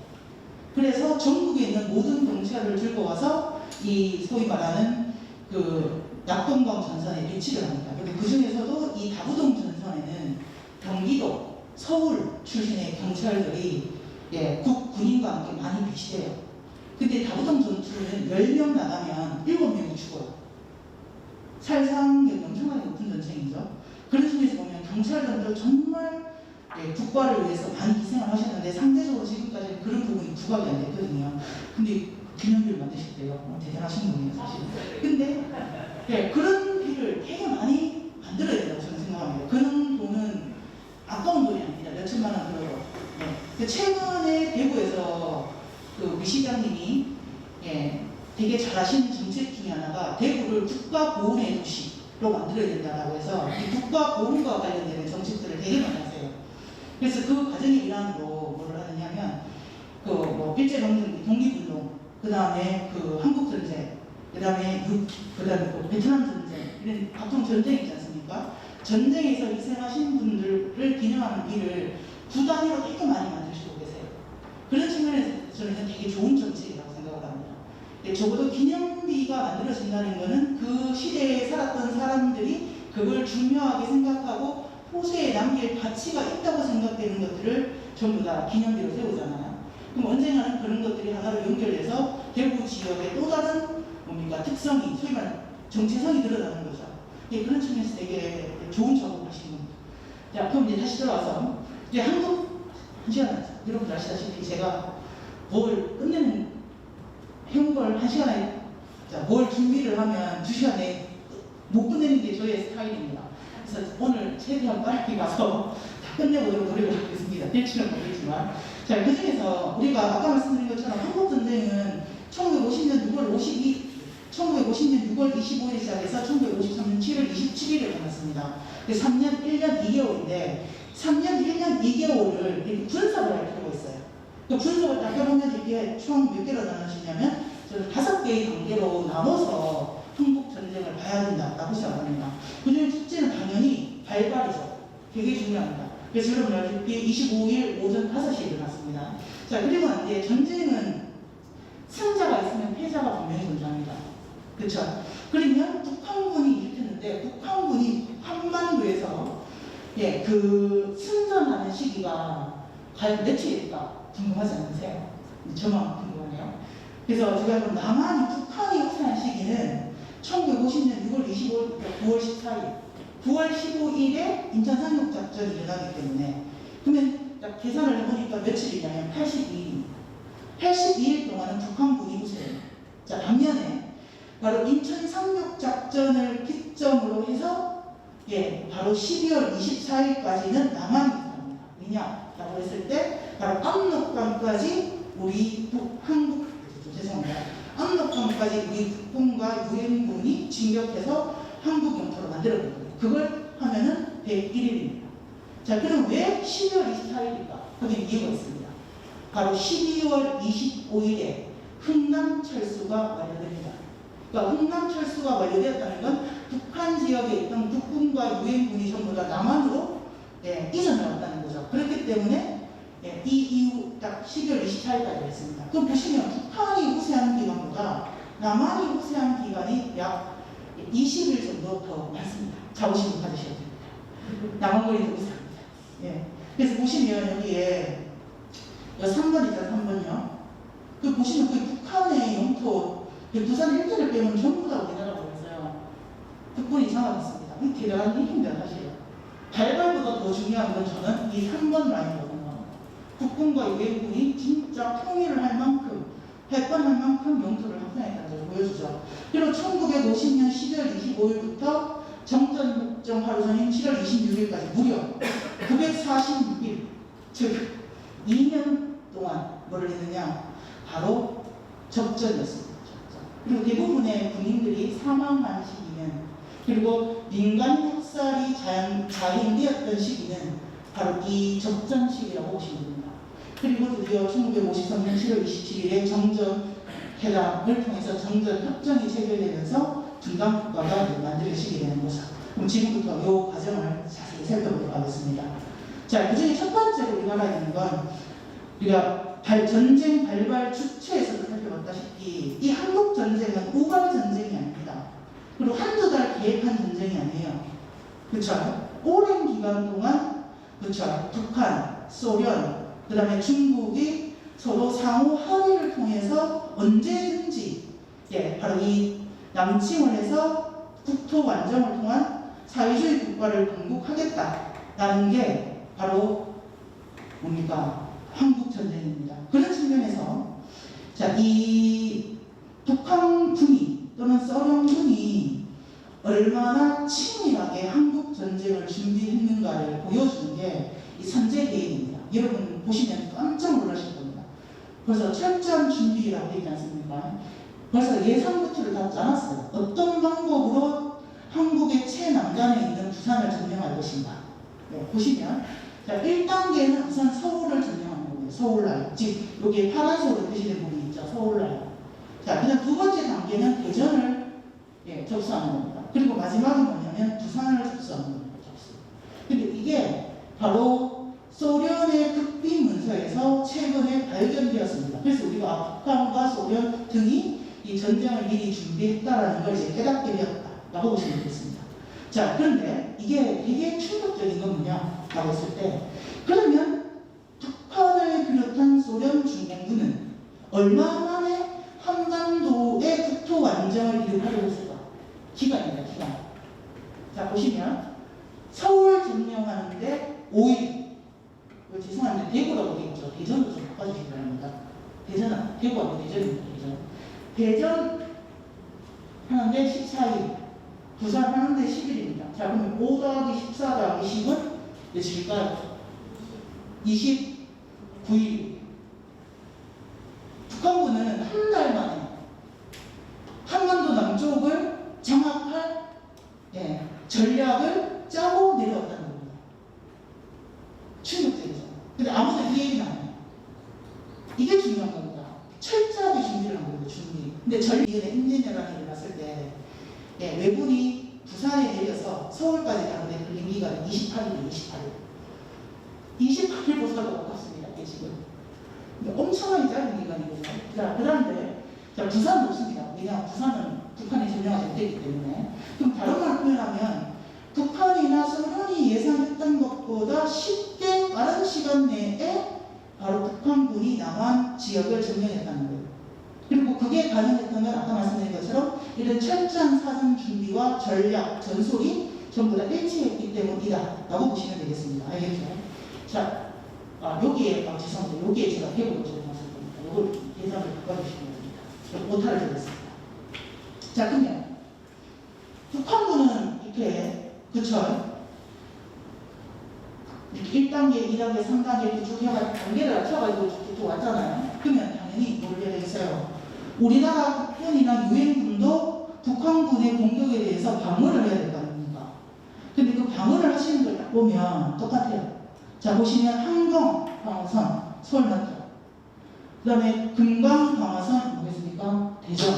마지막으로 뭡니까? 낙동강 방어선은 뭡니까? 부산입니다. 다른 걸로 하면 이 전쟁에서 우리 국군이 수세에 몰렸다라는 걸 보여주는 게 이 방어선 설치입니다. 그러니까 우리의 방어선 설치는 우리가 군사 전략에 맞춰서 북군에게 유리하도록 편제되어 있는 것이 아니고 북한군이 내려오니까 북한군이 못 내려오도록 북한군의 선제 라인에 맞춰서 지금 방어 라인이 구축되어 있다라는 걸 우리가 알 수가 있습니다. 자, 그 중에서 한강 방어선과 금강 방어선은 아까 보신 것처럼 우리가 예측하는 것보다 훨씬 빨리 뭐냐면 해체됩니다. 자, 그 중에서 본격적으로 살펴보면 자, 첫 번째가 195km에서 떨어진 남한 수도 3일 만에 함락하자고 되어 있죠. 자, 195km는 어디냐? 북한의 수도 평양입니다. 평양에서 우리나라 수도 서울은 200km 가까이밖에 안 됩니다. 제가 계산을 해보니까 외곽이죠, 외곽. 칠곡군에서 부산까지 가면 200km입니다. 네. 근데 이거를 3일 만에 함락했습니다. 근데 여러분도 아시다시피 현재도 마찬가지지만 우리나라 대부분의 군부대는 군사 분계선에 배치되어 있잖아요. 근데 그 중에서도 가장 군대가 많이 배치된 곳은 경기도입니다. 왜냐? 제일 중요한 게 수도이기 때문에 수도를 수호하기 위한 군부대가 전면 배치되어 있단 말이에요. 그럼 6.25 전쟁 당시에도 마찬가지입니다. 당연히 대한민국의 수도인 수도를 방어하기 위한 군단이 가장 많이 죄송합니다. 군단이 아니고 사단이 배치되어 있는 곳이 경기도 북부예요. 근데 그거를 3일 만에 내렸습니다. 사실은 6월 25일, 6월 26일, 6월 27일, 6월 28일 하면 사실은 4월간 내려온 거죠. 그렇죠. 나흘 내려온 거죠. 횟수로 내려온 일자로 따지니까 3일인데 정말 급속도로 빨리 내려온 겁니다. 네. 그럼 이게 자, 근데 여기서 북한군이 얼마나 우리가 중요하면 제가 봤을 때는 이 경기 38선 일대 지역에 있던 한국군의 동태를 사전에 모두 파악했을 가능성이 높습니다. 왜냐하면 첫 번째가 이 백령도부터 해서 개성, 요 동두천 있지 않습니까? 요 라인까지가 여러분이 잘 아시는 것처럼 서부 전선입니다. 그 다음에 이제 요 이제 하천 인구 인제 이런 쪽이 이제 이쪽이 중부전선, 춘천 일대 중부전선. 그 다음에 속초 강릉 이쪽이 동부전선이란 말이에요. 그래서 어떻게 되냐? 중부전선과 서부전선은 육로로 됩니다. 육로로. 근데 이 동부전선은 육로로 내려오지 않고 뭐라냐? 상륙작전을 합니다. 그래서 원산이나 속초에서 어디로 오느냐? 강릉, 영덕 쪽으로 내려옵니다. 왜? 그게 훨씬 더 자기들한테 이익입니다. 자, 그래서 쫙쫙쫙 내려와서 드디어 3일만 함락이 됐습니다. 자, 그러면 이제 생각해요. 아무리 한국군이 물군대라고 그렇지, 이때 쓰는 말이 있더라고요. 아무리 국군이 당나라 군대라고 그렇지, 어떻게 3일 만에 수도가 함락당하는 거예요. 이거는 한국군의 무능이라고 했을 때 한국군의 무능이라고 보기가 어려운 부분이 있습니다. 그게 뭐냐라고 했을 때 여기 보시면 한국전쟁 직전의 남북한의 군사력을 비교했습니다. 보시면 군인, 우리 개국 10만이 잠시 뒤에 볼 건데 한국전쟁 기간에 죽은 한국 군인이 약 12만입니다. 12만. 근데 한국전쟁 직전에 우리나라 군대 수가 10만입니다. 근데 반면에 북한군은 20만입니다. 그러면 북한이 군인 수는 2배가 더 많은 거죠. 그렇죠? 자, 제일 중요한 거. 탱크, 전차입니다. 보시면 북한은 242대인데 우리나라는 없습니다. 0대. 자, 왜 없는지 이제 여러분 아시죠? 아까 이승만이 북침을 주장하면서 전쟁 기운이 돌 수 있기 때문에 미군이 뭐라고 했습니까? 바로 한국군에 배치되었던 주력 첨단 무기를 전부 다 배제시켰다고 했잖아요. 그래도 탱크가 없어요, 한번. 자, 근데 여러분 아시죠? 이 한국 전쟁은 처음에는 내전으로 시작했단 말이에요. 그렇죠? 그러니까 공군으로 전쟁을 하는 게 아니고 해전으로 전쟁을 하는 게 아니고 뭐예요? 육지전을 한단 말이에요. 그럼 육지전에서 제일 중요한 군사 무기는 뭐? 당연히 뭐겠습니까? 탱크. 근데 이 탱크를 누가 줬느냐? 여러분 기억하실 겁니다. 1949년 3월달에 김일성이 스탈린을 찾아가서 전쟁하자 할 때 누구라고 얘기했다고 했잖아요. 그리고 뭘 했다고 했습니까? 바로 조소 군사 비밀협정을 체결했다고 했습니까? 조소 비밀 군사 협정의 내용이 이겁니다. 북한의 탱크, 미사일, 그다음에 비행기, 바로 원조입니다. 그래서 이 탱크는 바로 소련제 탱크입니다. 그 보시면 249배예요. 군사 역사에서. 자, 그 다음 미사일 보시면 1.6배. 그 다음에 군함 3배, 비행기 10배. 한국 전쟁은 사실은 제공권 전쟁이라 해도 과언이 아니죠. 바로 이 낙동강 전투에서 그쵸? 약 24만 정도가 죽습니다. 남북한 다 합쳐서. 그렇게 죽게 되는 결정적인 이유가 바로 이 비행기입니다. 근데 지금 10.3배가 난단 말이에요. 딱 보시면, 자, 전쟁을 하면 누가 이겨야 되는 게 정상인 거예요? 북한군이 이겨야 되는 게 정상이에요. 남한군이 아무리 전력과 전술이 뛰어나다 하더라도 탱크 앞에서는 장사가 없어요. 전투기 앞에서는 장사가 없습니다. 그러니까 말하는 거예요. 3일 만에 점령당하는 겁니다. 물론 여기에는 남한군이 가지는 특수성이 있어요. 첫 번째가 요새 같으면 있을 수 없는데 옛날에는 군 복무기간이 3년, 5년 이 정도 됐으니까 가능한 것 같은데 뭐가 있냐면 6월 25일이잖아요. 저희 부모님 오신다고 오셨어요. 6월 되려면 전국적으로 심어요. 뭐를 심어요? 근데 그 당시 군대에 허용됐던 휴가 중 하나가 50일 휴가라는 게 있답니다. 그래서 농번기에는 군인이 자기 집 가서 농사 짓고 있었어요. 그러니까 우리나라 주력 부대가 있던 이 서부 전선의 군인들이 뭘 하느냐? 50일 하는 거예요. 거기다가 여러분 알다시피 6월 25일이니까 휴가잖아요. 그렇죠? 그러니까 휴가니까 당연히 많으냐? 바로 이 휴가를 하는 거예요. 근데 지금하고 달려가지고 자기가 원하는 곳에 가서 휴가를 쓸 수 있었답니다. 그러니까 당연히 또 뭐가 되겠어요? 군인 수가 부족하겠죠. 근데 거기에 엎친 데 덮친 격으로 한 달 전에 뭘 했느냐? 우리나라 8개 사단의 사령부에 해당되는 사람들의 인사이동이 있었던 거예요.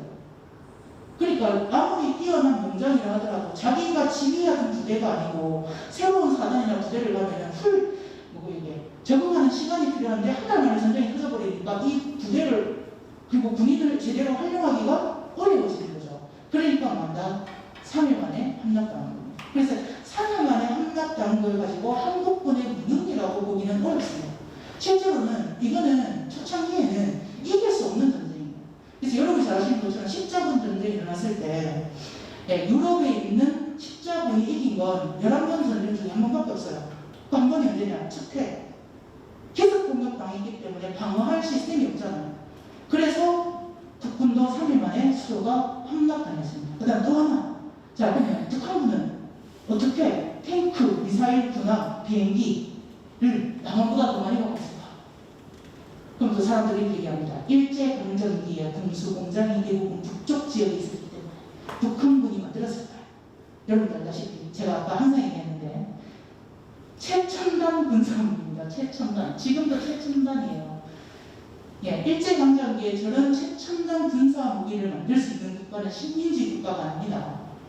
당연하죠. 제국주의 국가 중에서도 상위 레벨에 해당되는 국가들이 만들어요. 그러면 군수공장이 있다고 해서 미사일 만들어내고 탱크 찍어내는 게 아닙니다. 그럼 저 다 누가 쏘겠습니까? 소련이죠. 그리고 누가 일부 보조를 했느냐? 중국이 보조했어요. 그래서 항상 얘기하는 게 지금 한국전쟁이 소련과 중국이 뒤에서 받쳐준 전쟁이다 라고 말하는 이유가 바로 여기입니다. 그런데 미국에서는 그렇게 정보를 줬어요. 우리나라에서도 그렇고 우리 정부에서도 그렇고 아. 절대 없어요. 절대 전쟁 열이나 주세요. 미국은 왜 그랬느냐? 미국은 알고 있었어. 왜냐? 이게 극동지방인 한국에서만 일어난 게 아니고, 이게 냉전체제가 되면 자유진영과 공산진영이 각축을 벌이던 지구상의 대부분 국가에서 일어나는 현상입니다. 그러니까 동부 유럽에서도 일어나고, 그렇죠? 그 다음에 중앙아시아 특수페이지 아프리카에서도 일어나고. 그러니까 이거를 제 생각인데 미국에 있는 이런 군사 전문가나 최고 통치권자는 이런 활동이 일어나지만 설마 소련이 전쟁을 일으키겠는가? 라고 생각을 한 거예요. 그러니까 방심을 한 거죠. 그 다음 두 번째는 뭐냐라고 했을 때, 그럼 소련이 전쟁을 일으킨다면 과연 이 극동지방에서 일으키겠는가? 아니라는 거예요. 극동지방보다는 소련에게 훨씬 더 중요하고 유리한 동부 유럽에서 일으킬 거라는 거예요. 그래서 이제 거기서 뭘 했느냐? 강간한 거죠. 근데 그걸 누가 캐치했냐면 스탈린이 캐치를 했다. 예.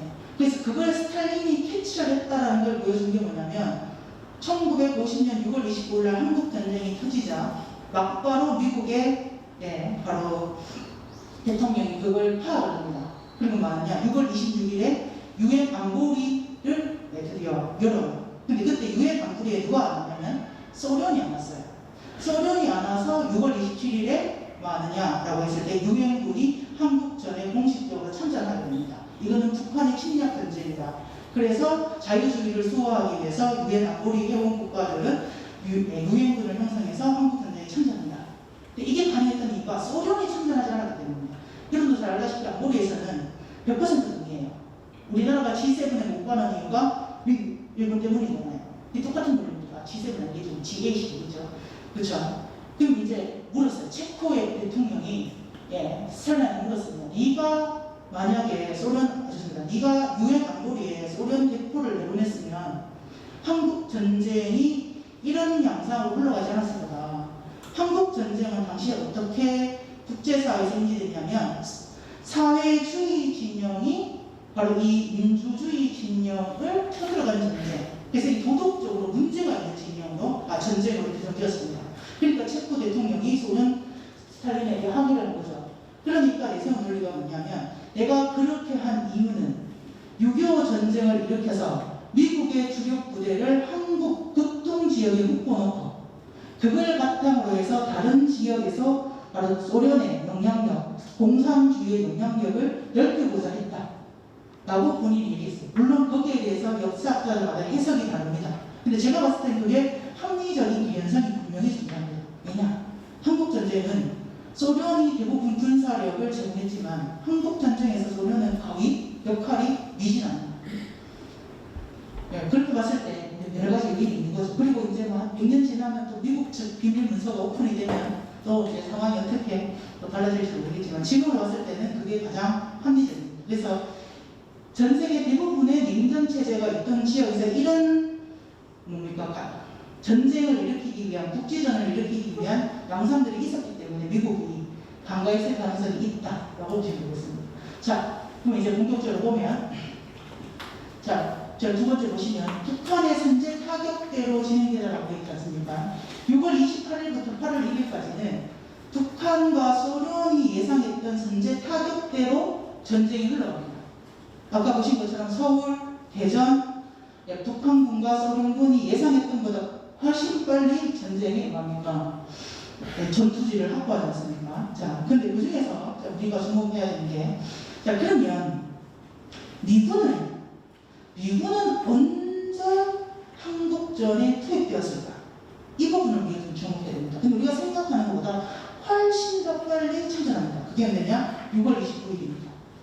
자, 6월 29일에 바로 미 군정청 청장을 맡았던 사령관 레가더가 영등포 일대를 시찰합니다. 그리고 미군이 직접적으로 전투에 개입해서 한 전투는 경기도 오산 아시죠? 오산입니다. 그래서 오산 전투가 미군이 최초로 참전한 전투다라고 보시면 됩니다. 근데 중요한 건 뭐냐? 미군이 참전했음에도 불구하고 전쟁에서 계속 국군이 밀려요. 언제까지? 인천 상륙 작전까지. 그래서 6월달, 7월달, 8월달 세 달은 바로 이 북한군의 승세다라고 보시면 됩니다. 아까 82일이라고 말씀드렸잖아요. 자, 그 내용을 잠시 뒤에 살펴보고, 자, 그 6월 29일 날 했습니다. 그리고 이제 미군의 선발대가 일본에서 부산에 도착한 건 7월 1일이에요. 그리고 7월 7일에 유엔군 사령부가 설치가 됩니다. 그렇죠? 자, 그럼 7월 7일이잖아요. 그럼 이제 본격적으로 전쟁은 7월달 되어야 이제 국제전으로 확산이 되는 겁니다. 근데 이때 우리가 주목해야 되는 전투가 있어요. 그 전투가 이 오른쪽에 있는 바로 대전 전투입니다. 자, 대전 전투는 7월 14일부터 7월 21일까지 이루어졌습니다. 일주일간 이루어진 거죠. 사람들은 대전 방어선이 아까 그 금강 방어선이라고 있었지 않습니까? 이 방어선 이렇게 빨리 붕괴될 거라고는 상상을 못했어요. 왜냐? 대전 전투가 되면 아까 보신 것처럼 미군으로 대표되는, 사실 유엔군은 7월 27일에 갔기 때문에 이때 미군이 맞는 거죠. 미군이 본격적으로 전투에 개입했어요. 그럼 당연히 사람들은 전쟁이 일주일 만에 대전이 함락당할 거라고 생각조차 못했습니다.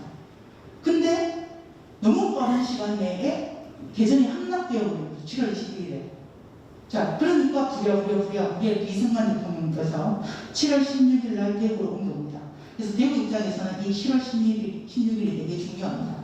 그래서 대구 시장님 혹시 아시면 좀 얘기 좀 해주십시오. 저는 이걸 강조해야 된다고 생각해요. 대한민국이 우였던 임시이든 아니든 수도였던 곳은 대전, 대구, 부산밖에 없어요. 이걸 강조해야 된다고 생각합니다. 많은 도시 중에 우였던 수도였잖아요. 그래서 하다못해 부산처럼 임시 수도 박물관을 만들든지 좀 뭔가 이렇게 기념사업을 했으면 좋겠다라는 생각이 드는데, 자, 옮겨옵니다. 그러면 보시면 6월과 7월은 바로 국군과 미군의 패배입니다. 반면에 북한군의 승리인 거죠. 자, 이제 상황이 전세가 달라지기 시작합니다. 그게 지금 여기 나와 있는 낙동강 방어선 전투. 자, 참고로 낙동강 방어선 전투와 다부동 전투는 같은 개념으로 사용하셔도 돼요. 그렇지만 엄격하게 말하면 조금 결이 다릅니다. 네.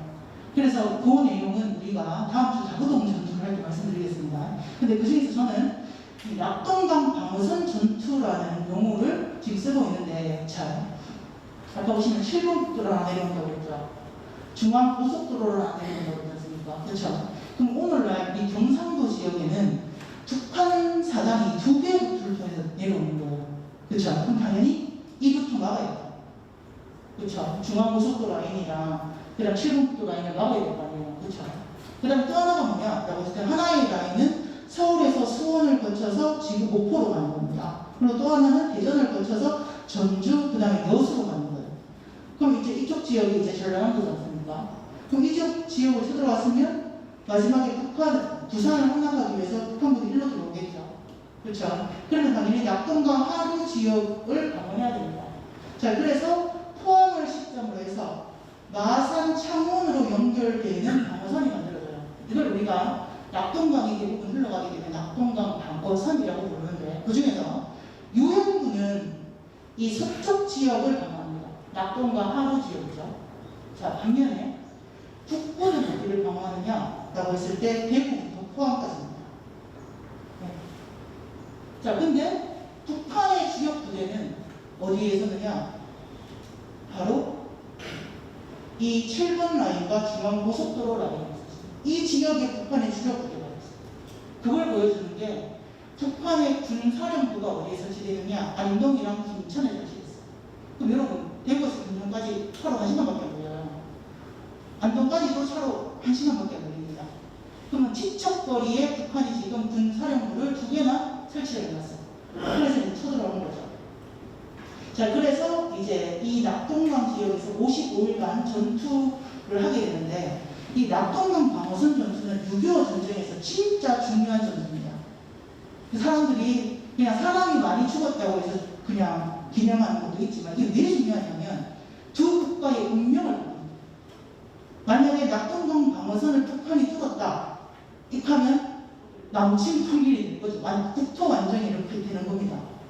자, 반면에 남한의 입장에서는 이 지역이 뚫려서 북한군에 함락당했다 하면 지구상에서 대한민국이라는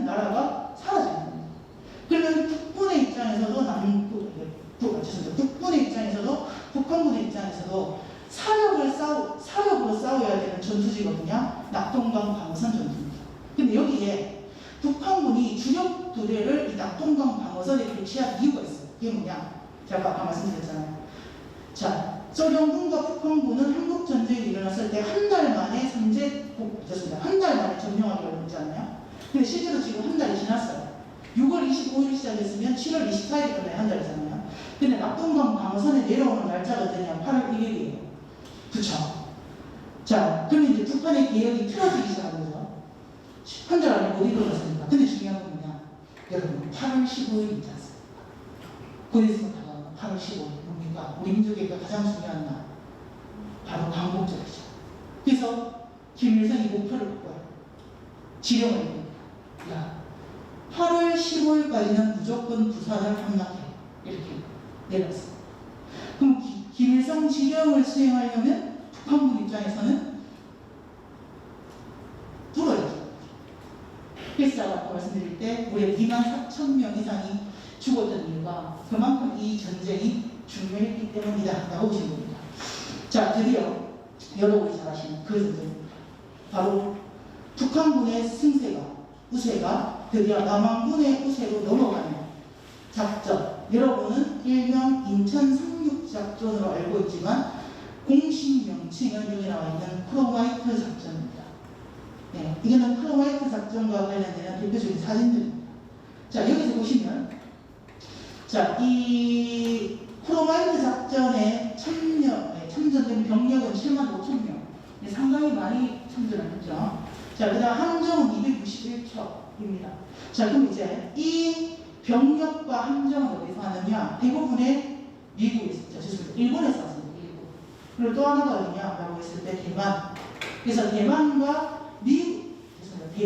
일본에 있던 바로 미국의 함정이 바로 인천으로 이동해왔다라고 보시면 돼요. 자, 근데 여기서 우리는 고민을 해야 됩니다. 왜 인천입니까? 네. 한 3년 전부터 제 고향이 영덕이거든요. 영덕을 지날 때 가면 화진 해수욕장이가 나와요. 거기 가시면 커피숍이 있습니다. 우리나라 프랜차이즈 커피숍 중에 스타벅스 말고 투썸 플레이스를 꼭 가보시기 바랍니다. 화진에 있는 투썸 플레이스. 그러니까 그 오빠들 다 바닷가 백사장이에요. 그래서 커피 마시기 좋습니다. 코로나 시기에 극추천하십니다. 근데 거기 가면 오늘 갑자기 함대가 하나 만들어진 거예요. 근데 여러분 알다시피 그게 포항이거든요. 그래서 저는 아주 순진한 생각에 야, 드디어 이제 그 포항 제철 항만이 아니고 화진 지역에도 이렇게 그 군함 건조 시설이 만들어지는구나. 이렇게 진짜 순진하게 생각을 했어요. 근데 아무리 생각해도 수심이 났는데 저기에다가 왜 함선을 갖다 놨을까? 이해가 안 돼. 근데 오늘 뉴스에 탁탁탁 나오더라고요. 장사 상륙작전을 기념하기 위한 기념관이 만들어졌습니다. 그래서 비난한테 그 비난 내용이 뭐냐면 사람들이 접근하기 어렵도록 바다에다가 기념관을 만들어놓은 거예요. 배 띄워가지고 온천한적으로 들여가지고. 근데 비극적인 코로나 터져서 아무도 못 가요. 여러분 박수는 못 가는데. 그럼 사람들이 의문을 갖는 장사에도 상륙작전이 있었어? 이렇게 되는 거죠. 그렇죠. 그럼 이제 뭐냐? 제가 하고 싶은 말은 자, 8월달 사실 9월 초까지 9월 2일까지도 전쟁에서 누가 이기냐면 대부분 전쟁은 북한군이 이겨요. 그러니까 우행군과 북군은 밀립니다. 근데 전세를 역전해야 되는데 역전할 수가 없어요. 왜냐? 한반도 영토에 그렇지 않습니까? 한 10분의 1을 빼면 전부 다 북한군 영토가 됐는데 어떻게 역전을 하겠습니까? 그럼 역전하는 방법은 하나밖에 없어요. 그게 뭐냐? 바로 북한군의 보급로를 차단하는 겁니다. 그럼 북한군의 보급로를 차단하는 제일 좋은 방법은 뭘까요? 한반도의 허리를 공격해서 그 지역을 점령하는 거죠. 그럼 북쪽 지역에는 북한군, 그 다음에 유엔군, 북한군, 북군, 유엔군. 그럼 뭐예요? 중간에 있는 이 북한군은 전부 다 몰살당을 하나요? 자, 그러면 어디를 할 거냐는 거예요. 어디를? 그래가 선택되어진 곳이 4군데가 있습니다. 적어도 여러분 오늘 수업 듣고 하셔서 요거는 기억하시면 어디 가서 똑똑한 척 할 수 있습니다. 저도 요거만 모릅니다. 요거는 사람들이 모르게 됩니다. 그래서 4개가 선택돼요. 그 4개 중에 첫 번째가 잠시만요. 뒤에 나오네요. 잠시만요. 어디 건너시려고. 요 지도 아니고 잠시만요. 지도를 넣어놨는데, 아, D. 여러분, 군선? 여기입니다. 첫 번째가 뭐냐면 군산. 이따 다시 설명드리겠습니다. 군산.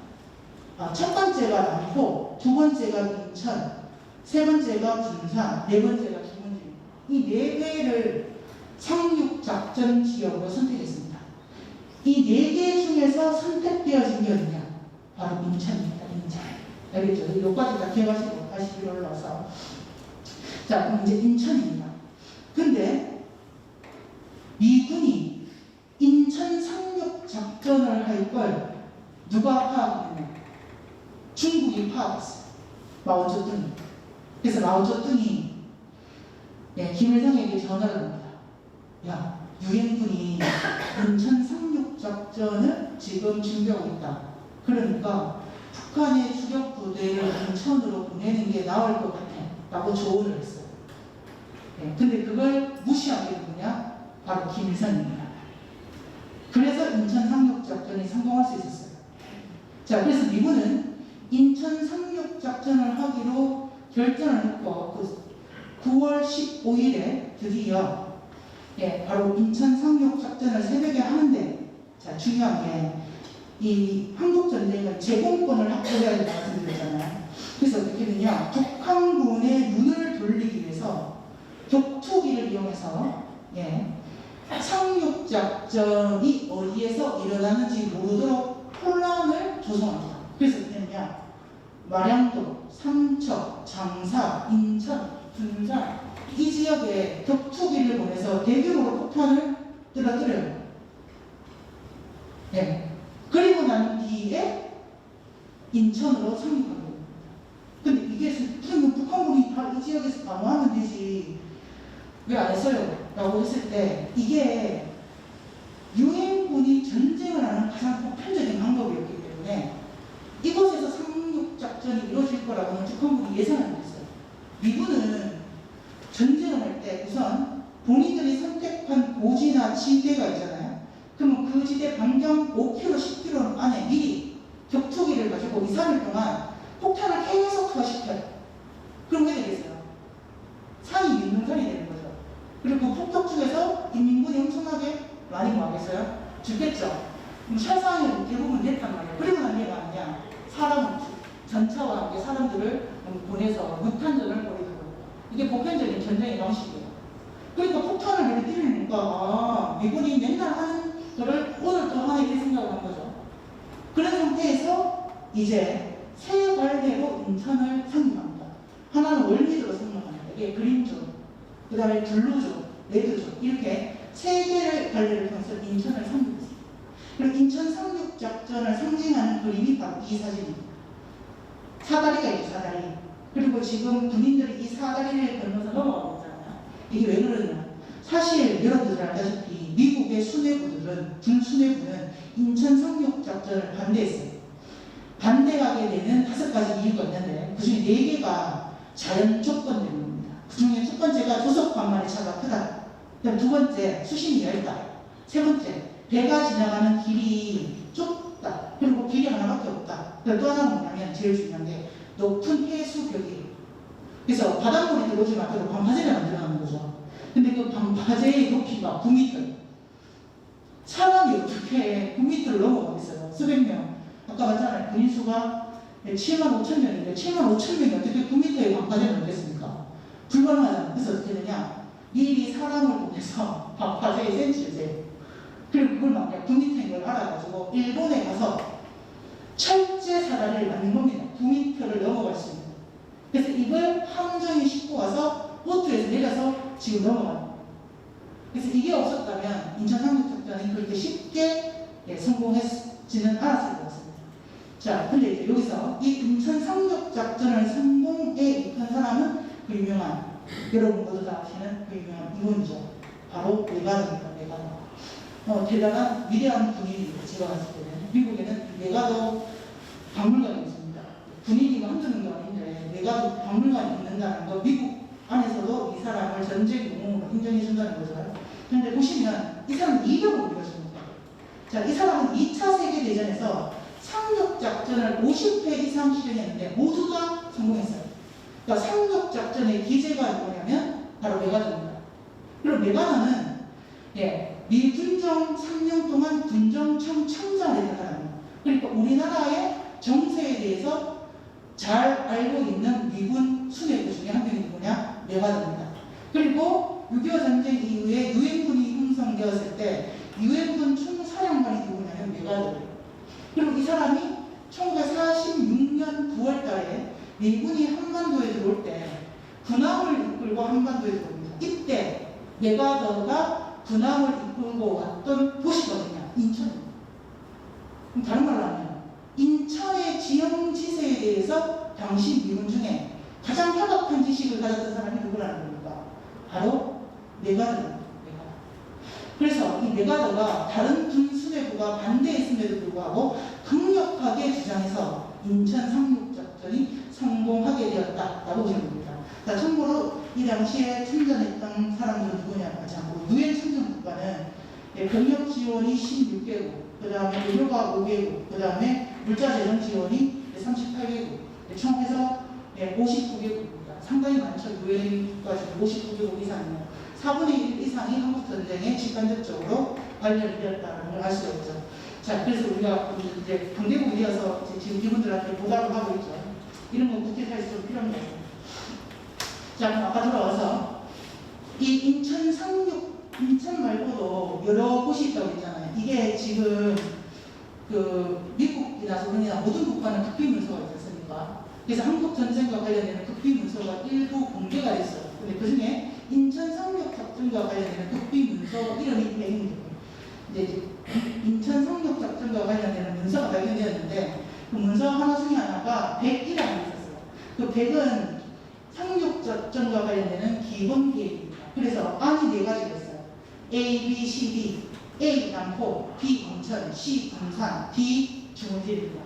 가장 최우선책은 남포, 그 다음에 차선책이 인천, 예비 계획이 군산, 네 번째 우발 계획 중원지인데, 자, 그 중에서 제일 최우선책으로 뽑힌 건 남포입니다. 왜냐? 남포 바로 위에가 어디냐? 평양. 그럼 남포 상륙 작전이 딱 들어가잖아요. 그럼 이걸 이렇게 차지하면 남한 지역에 있던 북한군을 모두 다 함락시킬 수 있죠. 허리를 끊었으니까. 근데 문제는 뭐냐? 수도인 평양과 너무 가깝다는 거예요. 북한이 전쟁을 일으켰지만 수도인 평양 근처에는 뭐야? 군인이 다수 남아있다는 거예요. 군사력이. 그러면 상륙작전이 성공했다 하더라도 평양에 있던 군인이 내려오면 이 지역에서 전쟁을 해야 된다는 거예요. 그럼 이거는 이익보다는 손해가 더 크다는 거예요. 그래서 남포는 제외시킵니다. 최우선책이지만. 그리고 이제 남은 게 인천, 군산, 중원지인데 중원지는 포괄적 계획을 잘 생각조차 안 합니다. 그럼 인천이랑 군산이 있는데 당시 수뇌부는 뭐를 밀었느냐? 바로 여기 있는 군산을 밀었어요. 군산을 민 데는 이유가 있습니다. 왜냐? 군산의 끝이 어디요? 부산이죠. 그렇죠? 그리고 낙동강 방어선이 만들어지면서 낙동강 하류 지역에는 유엔군이 그 지역을 방어하고 있었어요. 근데 그 유엔군 안에 무엇이었느냐? 미 해병대가 있었어요. 그래서 어떤 생각을 했느냐? 낙동강 방어선 전투에서 국군과 유엔군이 승세를 잡고, 그럼 동쪽에 승세를 국군이 잡았잖아요. 그리고 군산 지역에서 군산 상륙작전이 성공하면 동과 서가 승세를 바탕으로 쭉 밀고 올라간다.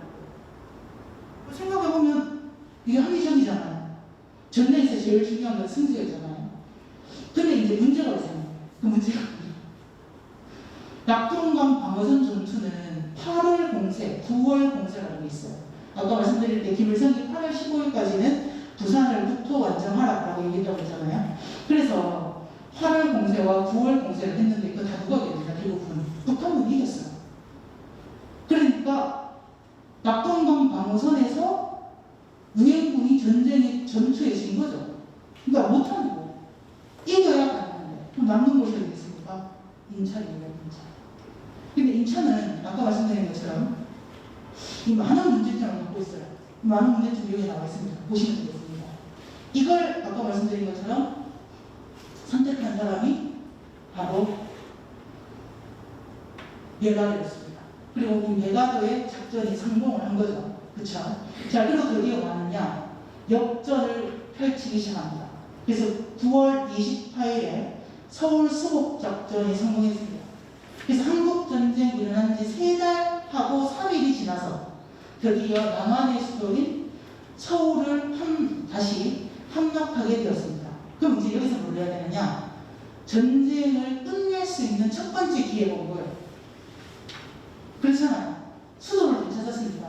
그렇죠? 근데 여러분, 아까 제가 뭐 말씀드렸습니까? 우리나라는 강국 때부터 전쟁이 일어나기 전까지 5년 동안 남북한에 있는 대부분의 지도자들이 목표한 건 통일국가를 건국하는 거예요. 그게 사회주의 국가이든 그게 민주주의 국가이든. 그러니까 이 순간이 갑자기 바뀌는 거예요. 자신의 꿈을 실현할 수 있는 기회가 주어졌잖아요, 지금. 이 순간은 북침을 통한 통일이 본인의 목표였습니다. 근데 지금 승세가 뒤집혀가지고 서울을 재탈환했단 말이에요. 그럼 뭐 해야 되겠어요? 이 승세를 이용해서 북한 지역을 뭡니까? 함락하고 통일국가를 일으켜야 되는 거죠. 그래서 뭐 했느냐? 이 순간이 유엔군의 동의를 구하지 않고 본인이 직접 뭐냐면 군사 회의를 열어서 자, 국군한테 명령을 내립니다. 야, 북쪽으로 쳐들어가. 그러면 군 통수권자인 이승만이 쳐들어가 이렇게 하면 국군은 뭐 해야 되겠어요? 공격해야죠. 그래가 드디어 강원도 쪽으로 우리가 최초로 북한 영토를 쳐들어가기 시작합니다. 그게 언제냐?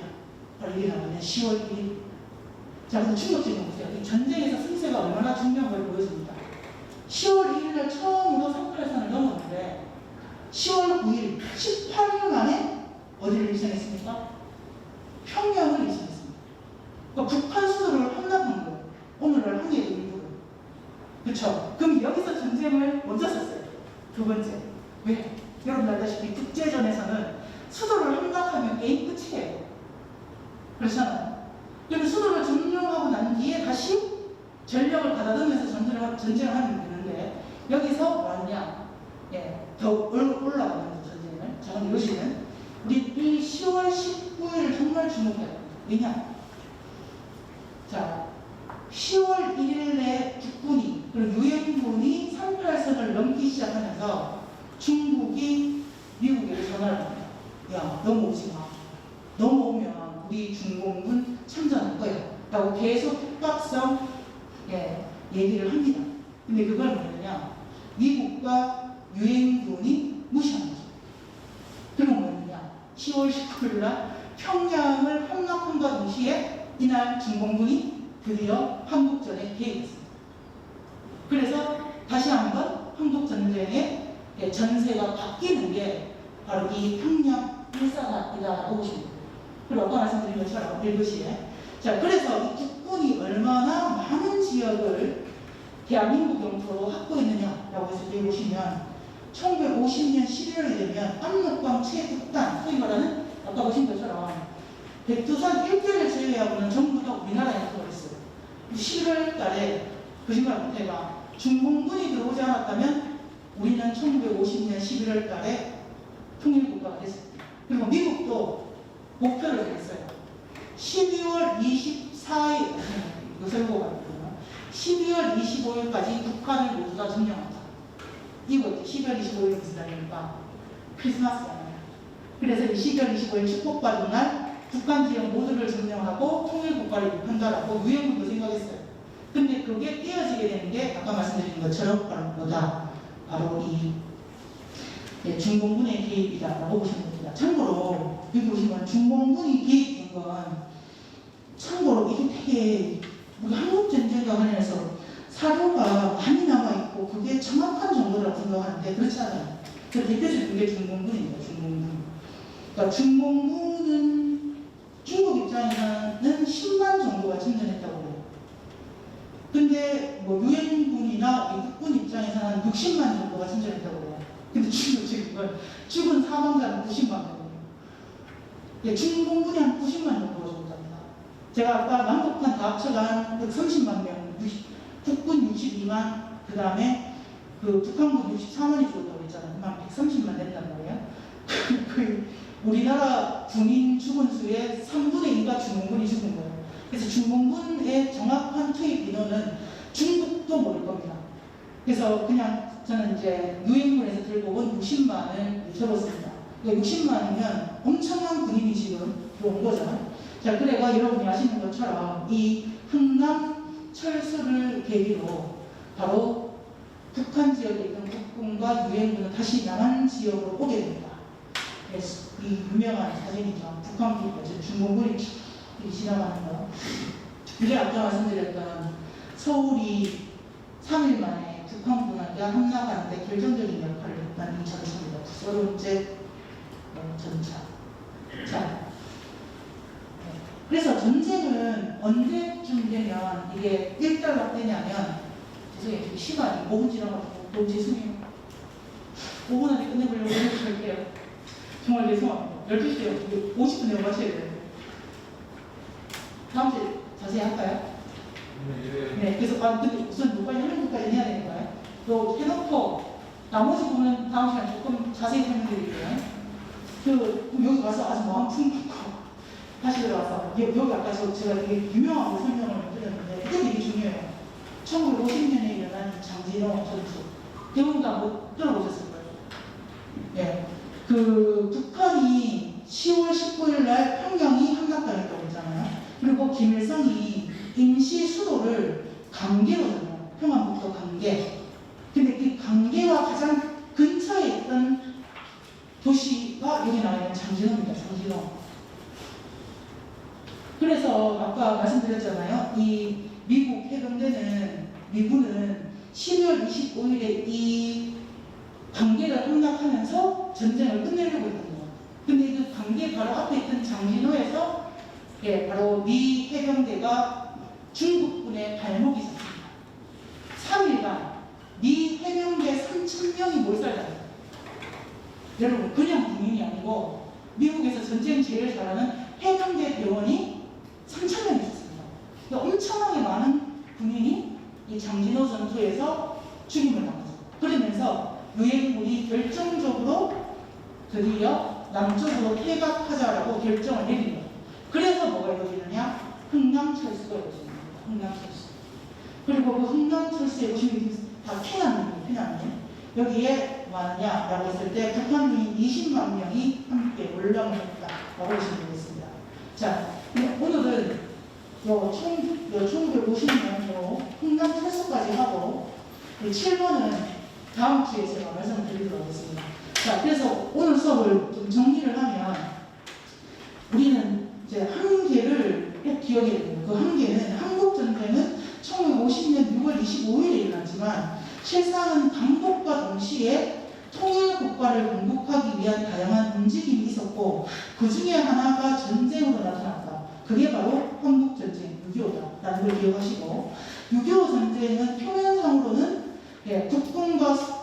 북한군의 전투인 것처럼 보이지만 실상은 미리 준비된 소련, 중국, 그 다음에 북한군이 3자 합작을 통해서 일으킨 전쟁이다라는 걸 이제 우리가 꼭 기억할 필요가 있다라고 보고, 그 다음에 이제 중요한 건 아까 말씀드린 것처럼 그 다부동 전투는 남한과 북한의 운명을 바꾸는 정말 중요한 전투지였습니다. 네, 이거를 좀 기억해 주셨으면 좋겠고, 혹시 오늘 수업한 내용 중에 궁금한 게 있으신 분은 수업 끝나고 저에게 물어주시면 답변을 하도록 하겠습니다. 모두 점심 맛있게 드시기 바랍니다. 안녕히 가세요. 안녕히 가세요.